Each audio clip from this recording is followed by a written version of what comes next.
Morning, everybody. So I've been watching a TV show this week called Severance. I feel like it's probably become half my personality because it's half what I talk about. And it's a dystopian sci-fi show on Apple TV that I won't give any spoilers, but kind of the main gist of it is that all these employees for this company, Lumen, they have this surgical procedure done to completely separate their work life from their personal life. And so kind of the plot of the show is you're watching is this huge mega corporation. They do everything in their power to actually keep their employees, to keep them silent, to keep them suppressed, to keep them powerless. And so the whole plot of the show, you're watching as these employees try to escape the bonds that have been placed on them. And I think the reason I bring up that show is because I think it captures both a fear that we have and something that we see in Daniel 7. I think one of our biggest fears today is the powerful dominating the weak. And I think that is a genuine fear with big mega corporations, but also other institutions. I mean, you think of governments and nations and schools and churches. We have a deep fear that institutions will use their power wrongly to oppress the weak and the poor and the marginalized. And I think in Daniel 7, that's actually a fear that Daniel's tapping into. He has this nightmare. That's what this vision is that we're looking at. And he sees these beasts, he sees these world powers, these governments at work to actually oppress and to persecute. And so what we'll see today in Daniel 7 is we're confronted with a few different questions of how do we actually use our power well? What does it mean to actually use power in the way that God intended? And how do we live the kind of life? How do we be the kind of people that God intended for us to be? And so the big idea that we're going to see is that what sin corrupts, the Son of Man restores. And we'll look at it in those two parts. First, we'll see the sinful kingdoms. And then second, we'll look at the Son of Man. So first, the sinful kingdoms in the passage. I think these kingdoms really do show the corruption of humanity. Before we look really closely at the text itself, I did want to give make a quick note about this shift in genre. You know, in Daniel so far, we've had a lot of narratives. And it's starting in Daniel chapter 7 and going forward, the whole book actually takes a shift where it shifts mostly to apocalyptic literature. And so kind of this idea of what is apocalyptic literature, it's this idea that it's communicating through largely metaphors and pictures and imagery. And so when we're interpreting this, the goal isn't to take every single little detail of Daniel's vision and try to attach it to a historical situation. Although there are a lot of things we'll see in the text that are actually connected to historical events that happened. But the right way to interpret apocalyptic literature is to actually take what's the big ideas in the imagery and the metaphors, and how do we apply that to our lives. So with that in mind, I want to look at the four beasts that Daniel talks about. So starting with the first beast, Daniel, when we look at the beasts, one more thing before we look at all four of them. What's interesting is that we actually get this interpretive key in the text in verse 17, where it's interesting, the book of Daniel so far, he's always been interpreting the visions of others. But actually in Daniel 7, it gets flipped on Daniel. Now actually, his dream is interpreted for him. And so verse 17 is kind of this key to understanding the text. It says, these four great beasts are four kings who shall arise out of the earth. So what we should expect is the four beasts, they're all somehow connected to a king, to a kingdom, to a government. So starting with the first beast. Daniel chapter 7, verse 4, it says, the first was like a lion and had eagle's wings. Then as I looked, its wings were plucked off, and it was lifted up from the ground and made to stand on 2 feet like a man. And the mind of a man was given to it. So this first beast is actually connected to Babylon. What's really interesting is that verse 4, it's actually the story of Nebuchadnezzar. When you think about in Daniel chapter 4, the story that we looked at together, that part of what happened to Nebuchadnezzar, he was humbled before God, and he lost his sanity for a season, and so his hair actually grew out. Daniel 4 actually says his hair became like eagle's feathers, and his nails grew out so like bird's claws. And so this imagery that Daniel's seeing, it's actually connected to Nebuchadnezzar and to the kingdom of Babylon. And what we're seeing is that Nebuchadnezzar, when he's restored to his kingdom, he's lifted up and made to stand on 2 feet like a man. His sanity is given back to him. So that's the first beast. I think these next 3 beasts after the first one, I think they're all pointing to the kingdoms that historically came after the kingdom of Babylon. So to show you what I mean, the second beast, verse 5, it says, "And behold, another beast, the second one, like a bear. It was raised up on one side and had 3 ribs in its mouth between its teeth, and it was told, 'Arise, devour much flesh.'" So it's actually a really disturbing image. This beast that has 3 ribs in its mouth. The idea is that it just got done devouring prey. And so now the beast, it's still hungry and it wants to devour more. And so I think this beast, it represents the kingdom that actually came after Babylon, Medo-Persia. So think of kings mentioned in the Old Testament, Cyrus, Artaxerxes, kings like that. Then we move on, the third beast, verse 6. Daniel says, "After this I looked, and behold, another like a leopard, with 4 wings of a bird on its back. And the beast had 4 heads, and dominion was given to it." I think it's best to understand this. The leopard, this is speed. You think of the kingdom that came after Medo-Persia, it's Greece. And so I think what Daniel's seeing is actually Greece. Think of Alexander, the rate at which he conquered the world that he had at his disposal. I mean, you think of even 4 generals that came from him. And then we get finally to the 4th beast. And Daniel, he sees this. It says, "After this I saw in the night visions, and behold, a 4th beast, terrifying and dreadful and exceedingly strong. It had great iron teeth. It devoured and broke in pieces and stamped what was left with its feet." So this is where I think it gets really tricky to actually interpret who is the 4th beast. There's actually a lot of debate amongst biblical scholars of like, who does this beast actually point to? I think this beast is probably Rome.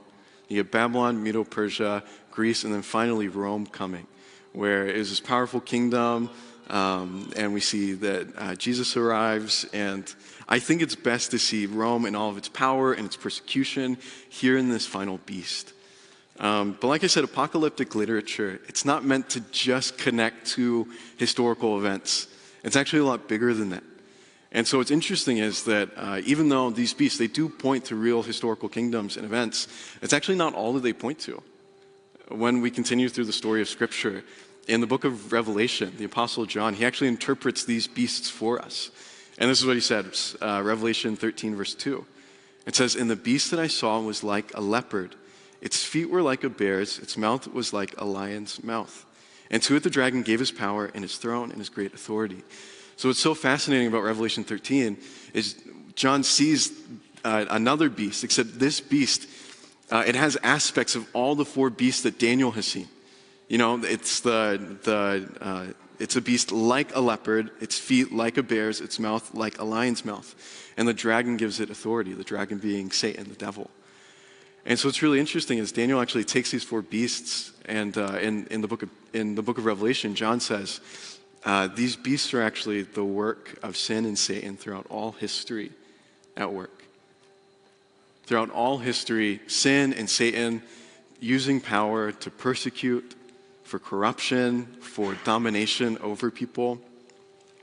I think it's actually essential to understand what Daniel's seeing. He's seeing world corruption throughout history.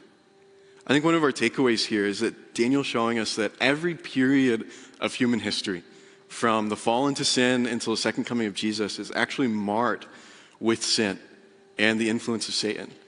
I think 2 takeaways that we can draw from that. I think first, Daniel actually, he corrects this Enlightenment view of progress. There's kind of an arrogance, I think, in modernity where we tend to believe, I think the narrative goes like this: we have socially or culturally or intellectually evolved past our predecessors, and so today we are therefore we are more rational, we're more logical, and so the assumption is previous generations are actually inferior to us. This is the view that C.S. Lewis, the Cambridge professor, he calls chronological snobbery. It's a tendency to look down on those in the past and to just discard them because they were before us. And I think Daniel, he refuses that. He says actually every period of history is marked by sin, and we should expect that. What's interesting though is that I think Daniel, he also refuses a fundamentalist notion of regress. There's kind of this tendency, I think, especially on the right, to idolize a past period of history as the golden age, whether it's the 1950s or maybe the Reformation. People tend to choose some period in the past that they idolize and say, man, I wish we could just go back to that. And I think Daniel also refuses that. Daniel says, no, there actually is no golden age between the fall and the second coming. Actually, every period of human history is marked by sin. And so I think part of what Daniel's showing us is that as Christians, we're actually called to be faithful in every age, to faithfully resist the sin and temptations and the influence of Satan in every age. I think even more than that, I think there's another layer to this vision that Daniel's seeing, that even more than just historical connections, I think when we see these four beasts, we should actually be, we're supposed to be shocked. We're supposed to be alarmed. After all, that is Daniel's takeaway, verses 15 and 28. Daniel's incredibly anxious from what he sees. The idea is that these beasts, they're not just evil, wicked leaders. They're grotesque. They're ugly. They're terrifying. I think the right response to these beasts is to actually walk away afraid. Joyce Baldwin, one commentator, she has this really great insight here about why specifically for Daniel this would be especially terrifying. She says the animals, normal, hybrid, and mythical, depicting gods, cities, and nations, though a common sight in Babylon, were repulsive to the exiles who lived by the law of Moses. You think of all the Old Testament laws about unclean animals. And now here is Daniel confronted by these evil, wicked beasts, and he's left alarmed and afraid. I think that it's really noteworthy that these kingdoms are actually depicted as beasts. There's something interesting there that I think part of what we're supposed to take away from this vision is that these kings and these kingdoms, that it's actually showing that when someone allows power to so fully corrupt them, they're actually dehumanizing themselves. There's actually a way in which their very humanity is corrupted and they lose a part of who they are. When someone really allows sin to actually reign over their life, when they use their power to pursue corruption and sin, their very humanity is deformed. You think of the politician who rules corruptly, setting up policies that are unjust. And this passage is showing that that politician, he's not only harming his fellow citizens, but he's actually harming himself. You think of the professor who maybe she yells at her students, or she is harsh or domineering. This passage is showing us that actually she's not just hurting her students, she's actually hurting herself. There's actually a way in which when we sin, when we use power wrongly, we're actually deforming our own souls through corruption. You can think of, I think Tolkien actually captures this really well with the character Gollum. I was hoping this week to try to perfect my Gollum voice for you guys. I did not have time to do it. Though Andy Serkis, have you guys seen his rendition of The Hobbit, his recording that he did? The dude is a genius. Yeah, it is so cool. He has like 15 voices that he does like back to back. And so he'll go from like a normal voice to suddenly his Gollum voice just comes out of nowhere. So that's a life goal for me. But kind of this character Gollum for Tolkien, it's a very vivid picture of how a lust for power actually corrupts us. I mean, think of Smeagol. What did he want? His life goal was to get the ring. That's all he wanted. It consumed him. It became who he was. And so Smeagol, actually, he lost part of himself and becomes Gollum. He's not just, physically, his appearance changes, but even his heart, all he can do is seek and long and work for power to restore the ring, to get it back in his own possession. I did want to be really nuanced here. Please don't mishear me. I'm not saying that if someone uses power corruptly, they stop being human. We all retain the image of God, no matter how far into sin we fall. But there is still a way in which, through sin, we actually corrupt the image of God within us. Sin and Satan, actually, they mar the image. They disfigure the image within us. And I think that's what this passage is showing us. Daniel 7, it's warning us about the dangers of power. And it's actually encouraging us to use power in the way that God intended for us to use it. And so I think we have to ask, what did God actually intend? In our humanity, when God formed us, how are we actually supposed to use our power? To honor Him, to serve one another, what does it look like? And I think to fully answer that question, first we have to back up to Genesis 1 and 2. I think Genesis 1 and 2, it's actually really closely linked to what we're looking at in Daniel 7. Part of the creation story is God, he's showing us how the truly human way to live, how we ought to use our power in the world. Genesis 1:28, for example, it says, "And God blessed them," speaking of Adam and Eve in the garden. It says, "And God said to them, 'Be fruitful, multiply, and fill the earth, and subdue it, and have dominion over the fish of the sea, and over the birds of the heavens, and over every living thing that moves on the earth.'" And so what this verse is showing us is that humanity was actually meant, we were created to display God. Like, that's what it means for us to have the image, is to actually image God to the world around us. And so we're called to be fruitful, to multiply, to exercise dominion. And just to be really clear here, this is dominion, not domination. Dominion is not colonialism. It's not corruption. It's not manifest destiny or tyranny. The passage, Genesis 1 and 2, it actually goes on to make this really vivid, to show us what then is dominion. Genesis chapter 2, verse 15, it says, it's like a garden. It's like being a gardener in God's creation. Verse 15 of Genesis 2, it says, "The Lord took the man and put him in the Garden of Eden to work and to keep it." Dominion means tending to the creation that God has made all around us. Theologians, they call this the cultural mandate. The idea is that humanity was created to actually take the raw resources of creation all around us and to turn it into something beautiful, to image God to the entire world.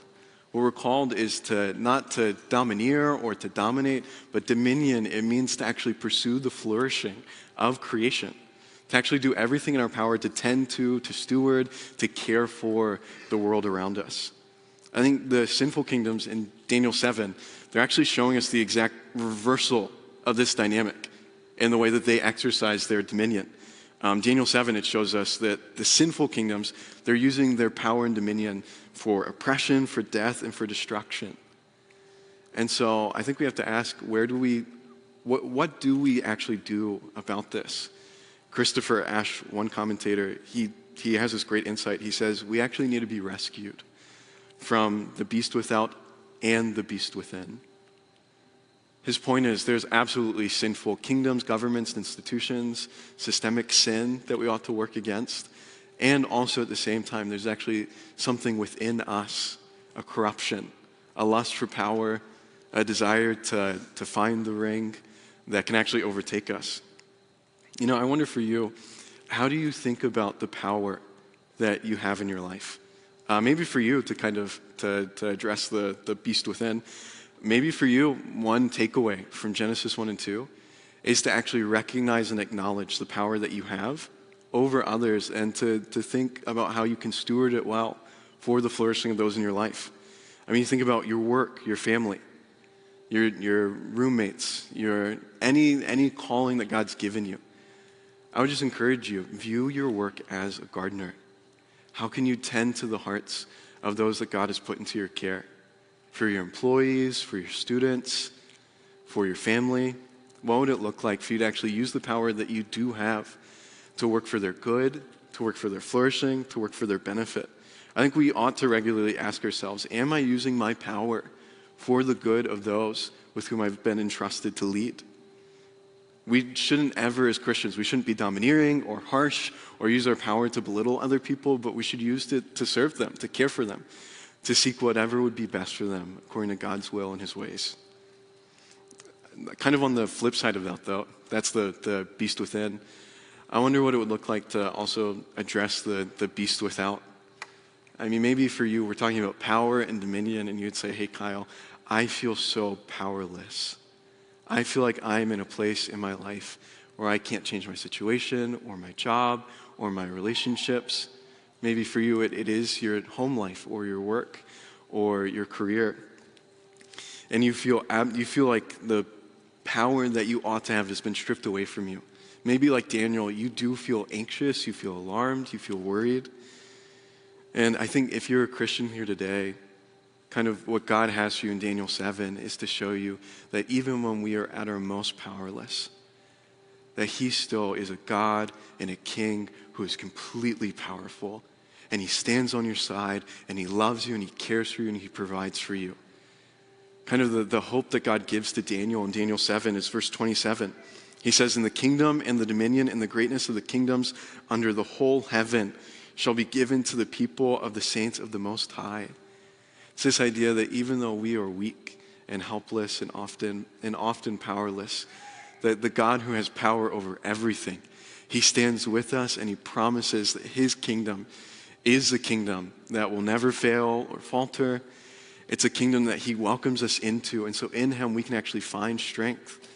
I think Christianity is a call to actually not to strength, but to weakness.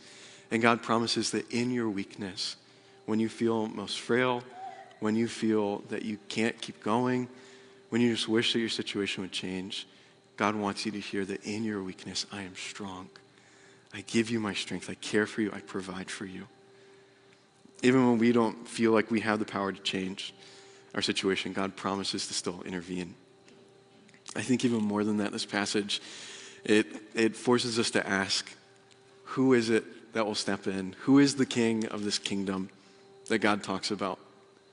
Who is the king that will come?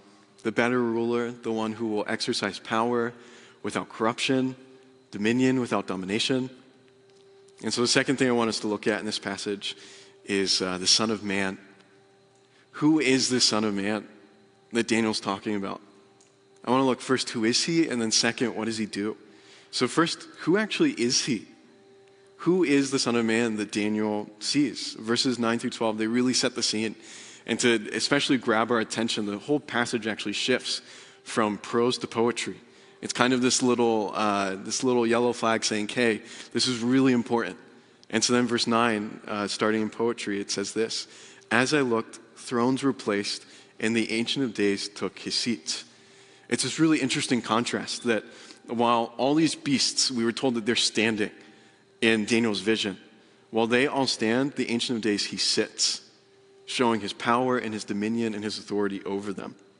Verse 9, it continues, "And his clothing was white as snow, and the hair of his head was like pure wool. His throne was fiery flames, its wheels were burning fire." The idea is that he's white as snow, so he's completely pure. He's morally without corruption. And he's also, he has these fiery flames burning around him. It's this imagery of power, of being all-powerful. And then verse 11, it shows us just how powerful the Ancient of Days, just how powerful God himself is.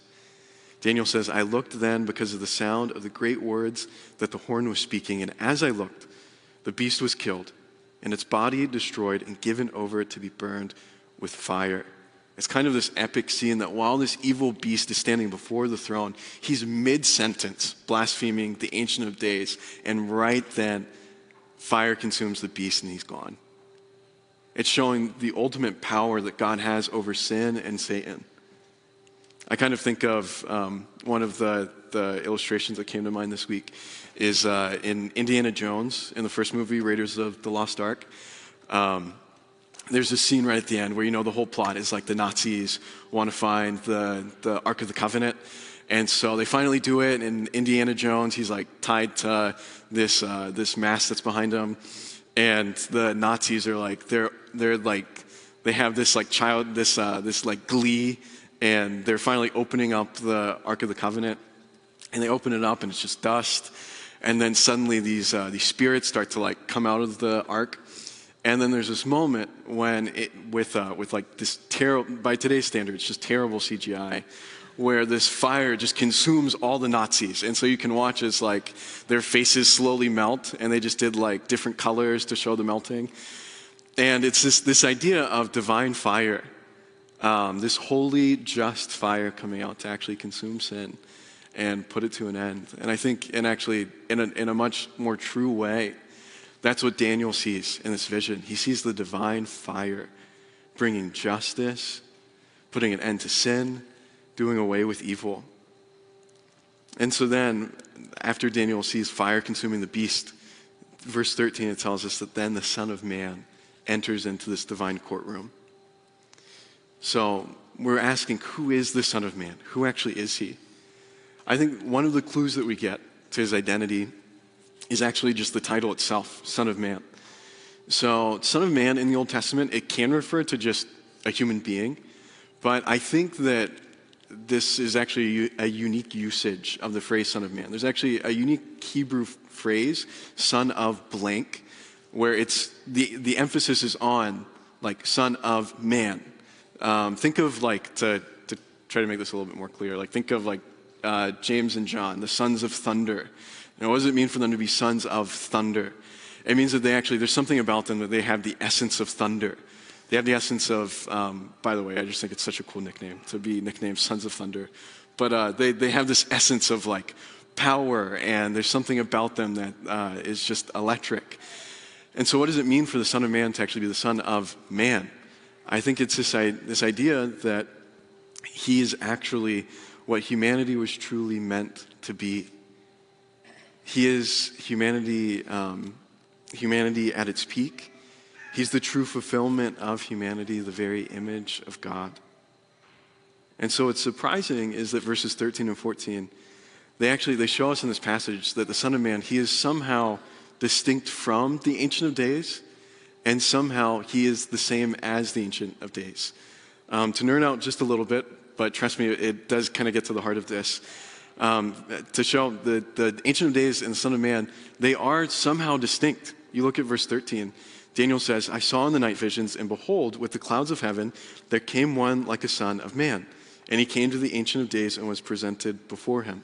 So we see the Ancient of Days is actually, the Son of Man is actually approaching the throne of the Ancient of Days. So somehow they are distinct persons. There's like the Ancient of Days over here and the Son of Man, and yet somehow they're the same. You look at verse 13 again, and it says that the Son of Man, he comes on the clouds. Why is that important? Because all throughout the Old Testament, who is it who comes on the clouds? It's always God. You know, you think of the book of Exodus, the pillar of cloud in the desert. That's God's presence, his clouds showing his very divinity. On top of that, verses 14 and 27, they actually describe the Son of Man and the Ancient of Days in the exact same way. To just read verse 14, and the same language is used in verse 27. It says, and to him was given dominion and glory and a kingdom, and all peoples and nations and languages should serve him. His dominion is an everlasting dominion. So somehow both the Ancient of Days and the Son of Man, they both receive dominion over everything. All kingdoms and nations and peoples belong to them. And so we have to ask, how can both be true? How can the Son of Man somehow be the Ancient of Days and somehow not be the Ancient of Days? And I think we get the final clue in the setting of Daniel's vision. Remember, he's in a courtroom. This is the court of divine justice. And notably, this is the only vision in the whole book of Daniel of the divine courtroom. Even though Daniel spent so much time in human courts, this is the only picture we get of actually God's court of justice. And so even though Daniel, he wouldn't see the divine court of justice again, in Scripture, we do get to see it again. There's another courtroom where we would see justice displayed perfectly, where we would see the true identity of the Son of Man. In Matthew 26, verse 64, we see Jesus standing in a courtroom before Caiaphas, the high priest, and this is what he says. He says, but I tell you, from now on, you will see the Son of Man seated at the right hand of power and coming on the clouds of heaven. This is Jesus saying, listen, I am the Son of Man. I am the promised one. I am the fulfillment of humanity, the true and better Adam. I am the one with all power and authority and dominion over everything. Jesus is saying, I am the one who has come to actually restore creation, to use power not to harm or to hurt you, but to actually provide for your flourishing and your good. The story of Matthew 26 is Jesus in a courtroom before Caiaphas. And what happens to Jesus is he is judged before the court. And we see divine justice enacted actually through the Son of Man, he himself standing on trial. And Jesus, he's the Son of Man who is condemned. He's the one who, because he's actually both God and man, he's the one who's actually worthy to take our sin and yet able to actually be our representative in our place. And so what Jesus did on the cross, he actually took the divine justice. He allowed the fire to consume him. He was consumed by the divine wrath so that you could be saved. He took the punishment for all of our sin, all of our wrong use of power, all the ways that we've used our power to hurt people or to mistreat them. Jesus died for all of that. He took the justice that we deserve on the cross and died for it. On the cross, the true King of the universe was crucified so we could actually be welcomed into his kingdom. Jesus, the perfect one who could actually have the image of God without it being tarnished, the image of God perfectly displayed.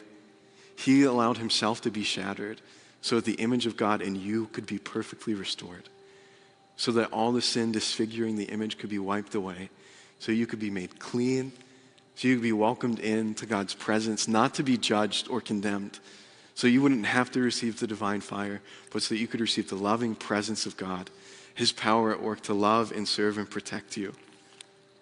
I think it's only whenever we grasp this reality about who the Son of Man is, and then second, what he does. It's only when we really grasp that Jesus, he is the promised Son of Man that Daniel saw. It's only when we get that we'll actually be able to use the power that we have correctly, to actually pursue flourishing, to care for those around us. I think it's really interesting that Jesus, all throughout his ministry, his favorite title for himself that he used the most frequently is actually Son of Man. It's Jesus actually calling attention to this reality. He wanted us to get loud and clear that he is truly the Son of Man. And I think Sinclair Ferguson, he's a theologian and a pastor, he gives 3 really helpful categories for different Son of Man passages with Jesus. And I want to just briefly look at all 3. Ferguson says that first, Jesus is the incarnate Son of Man who establishes his kingdom. You think of Matthew chapter 4, verse 23. It says, "And he went throughout all Galilee, teaching in their synagogues and proclaiming the gospel of the kingdom and healing every disease and every affliction among the people." The picture here is Jesus actually going out to restore creation. This is the King coming to actually establish his kingdom, to actually take everything that's broken by sin, every disease, every affliction, to heal it, to take to actually draw us in close to God by teaching us the gospel and teaching us his ways. I think one of the really cool promises of the gospel is that now we actually get to join Jesus in this work. The work that he did as the Son of Man to establish his kingdom, we actually get to join with him in that, in this work of actually restoring creation, to freeing creation from the influence of sin. I wonder what it would look like for us as a congregation to actually really lean into this, to say that I want to live the kind of life that's going to establish the kingdom as Jesus intended, so that Jesus would be king over everything, not to domineer, but to be the kind of king who loves and serves and provides for people. I mean, maybe for you, you're in a place in your walk with God where you feel apathetic or complacent. And maybe for you, the takeaway today is that Jesus, he's a king who has given you an adventure that he's called you into. Jesus looks at you and says, "Follow me." That's his invitation into the kingdom. Maybe for you, you need to remember, you need to rediscover kind of this beautiful adventure at the heart of Christianity, which is following Jesus, living our life in order to see his kingdom established so that lives can be changed, so that affliction can be healed, so that people can enter into a relationship with Jesus. Maybe for you, this looks like actually stepping up to lead in a ministry. Maybe for you to not be complacent in your faith, you actually need to take that next step and say, hey, I want to lead out. I want to do whatever I can to actually establish the kingdom of God here in Boston. Maybe for you, it looks like being a community group leader. Saying, hey, I want to be the kind of leader who will step into people's lives to care for them when they're hurting, to help teach them the ways of Jesus. Maybe for you, it looks like in your job, to say, hey, I want to use my work to actually establish the kingdom of God here and today. I think a common misconception is that our work that we do, our 9 to 5, it's just some sort of like necessary evil that we just have to get on with before we can get to the real work of ministry. But the Bible actually refuses that. It says, no, part of our work of establishing the kingdom is to actually use our job, our vocation, our calling that God's given us for the good of other people. I wonder, what would it look like for you in your career, in your school, or in your vocation that God's called you to actually use that for the flourishing of others, to seek their good and their well-being. Jesus, he's the incarnate Son of Man who establishes his kingdom. But second, he's also the suffering Son of Man who purchases his kingdom. The idea is that the Son of Man, he died on the cross so you could actually become a child of God. He's the one who purchased the kingdom with his own death. The king allowed himself to be crucified so that you could be welcomed in to the kingdom. And then part of the promise here is that Jesus, in his suffering, he actually suffered to bring you healing and restoration. I think of just some of the things that our congregation is struggling with or going through, maybe for you this week. You've been anxious and worried. Maybe for you, it's your visa status, where you're in a place where with recent political changes, you just feel anxious and afraid of what is going to happen with my visa. What does the future look like? Maybe for you, in your suffering, you feel just a deep conflict with your friends, with your family, just an unresolved tension that you just so desperately wish could finally be healed and resolved. Or maybe for you, this has just been a sad season of life where you just feel a deep sadness or depression at the core of who you are. I just want to give you 4 promises that Jesus gives as the Son of Man about how he actually enters into your suffering to bring healing and restoration. First, Jesus, he shows us that he was a refugee. He was one who had no home. Matthew 8, verse 20, it says, the Son of Man has nowhere to lay his head. Another promise of how he can really get you in your suffering. He was betrayed by his closest friends. Matthew 26, verse 45, the Son of Man is betrayed into the hands of sinners. Another promise Jesus shows that when you were hurting, he actually came to serve you and to bring you healing. Matthew 20, verse 28, the Son of Man came not to be served, but to serve and to give his life as a ransom for many. And Jesus promises that when you were lost and afraid, and when you feel confused, that he's the one who came to find you and to save you. Luke 19, verse 10, it says, the Son of Man came to seek and to save the lost. Guys, I so deeply want you to experience the heart of Jesus like that. In your anxiety or your fear, in your sadness, in your loneliness, I want you to feel the Son of Man, that he is standing with you. He has come to draw in close to you, to care for you, to serve you. I would love for you to, like Daniel, for you to have this just big and beautiful picture of the Son of Man and all of his power and authority and his love and his care for you. Part of what God does for Daniel in chapter 7 is he unmasks reality. He shows Daniel the world as it truly is, all the spiritual realities around us. Daniel, throughout the book so far, he's felt so lonely. He's been in Babylon in exile. He's been treated so unfairly. And now in Daniel 7, God actually pulls the curtain back and says, hey, Daniel, I want to show you that actually you have a whole army on your side. The God of the universe stands with you. He's all powerful and he's fighting for you. And he promises he's going to win in the end. And he's going to bring healing to every place of brokenness and pain. I want us to be able to rest in that kind of picture of the Son of Man, of the love of Jesus for us. The last category for the Son of Man, Jesus, he's the triumphant Son of Man who consummates his kingdom. Matthew 16, verse 27, it says, for the Son of Man is going to come with his angels in the glory of his Father, and then he will repay each person according to what he's done. It's this picture of Jesus stewarding his creation as the perfect king over everything.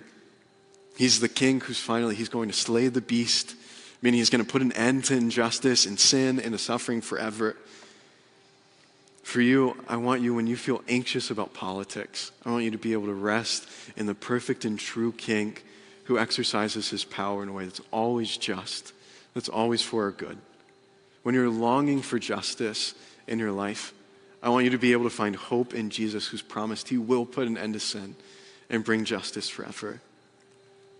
I want us to be able to rest in the love and power of Jesus for us, to hope in his second coming, that he is a king who will win in the end, and he's promised that he's welcomed us into his kingdom that has all power and authority. One other illustration that someone reminded me of this week is C.S. Lewis in his Voyage of the Dawn Treader. there's this character, Eustace. And part of the whole story of Eustace is that he's this boy who he's selfish and he's self-absorbed and he's annoying. And you kind of watch throughout the first half of the story. He's never using his power to care for people. He's only caring about himself, and he can't. There's always this conflict. He can't really get along with people. And then one day in the story, he discovers a dragon's cave, and in the cave he sees the dragon's treasure, and he finds this bracelet, this golden bracelet that he puts on. And he wakes up the next morning, and he realizes that he himself has become the dragon. He's covered in scales, and he can't get the bracelet off. And it's C.S. Lewis showing us that actually what was going on in Eustace's heart, his selfishness, his pride, his lust for power, that his outer representation has actually come to show that. He's become scaly. He's become deformed. He's become a beast. And so Eustace, he's trying to find a way. He can't get the bracelet off. He can't cure himself. And then finally, there comes a lion named Aslan. And Aslan takes Eustace to a fountain. And what Aslan does is he actually has to tear off the scales. He has to peel away the dragon skin. And so Eustace says when Aslan cut into him, it felt like he was piercing all the way down to his heart. And then Aslan, he sets him in the fountain. And suddenly, Eustace, he's a boy again, and he's human, and the scales have fallen off. And Eustace is left wondering. He's like, who is this lion that I encountered? And Edmund, he tells him this. He says, he is the great lion, the son of the emperor beyond the sea. The Son of Man is the one who's come to take off the dragon's skin, to peel away the scales, to take our hardened hearts, to take all the corrupt uses of power and to heal it. And to do it, he cuts down to the very core of who we are. He goes right to the heart, where we're convicted of our sin and our mistakes, and yet he promises that whenever it's simply by trusting in him. We can't do it on our own. That's the story of Eustace. He couldn't heal himself. It's only whenever we trust in the Son of Man, when we put our faith in him, that finally the scales can fall off, the corruption can go away, and we can actually be able to truly have the image of God as we were meant to have it, where we can display God to the world, where we can experience inner healing, where we can see power and life lived the way God intended. Don't you want that? Don't you want the Son of Man to make the scales fall off? What sin corrupts, the Son of Man restores. He cures it and he heals it. Let's rest in him this week. Let's pray. God, would you show us that on our own we are powerless. We are unable to cure and heal ourselves. But you have made a way for the scales to fall off, for the corruption to go away. You've made a way for the image to be restored within us. God, would you help us to actually trust in the Son of Man? He is the perfect King. He's the one who's come to actually restore creation and to give us healing. God, would you help us to trust him? Would you remind us that in all the moments that we feel powerless or worried or longing for justice, that Jesus is the one who's promised to come. He has come and he'll come again to give us justice and restoration. And he always uses his power to love us, to care for us, and to put an end to evil forever. Lord, would you help us to trust him? Amen.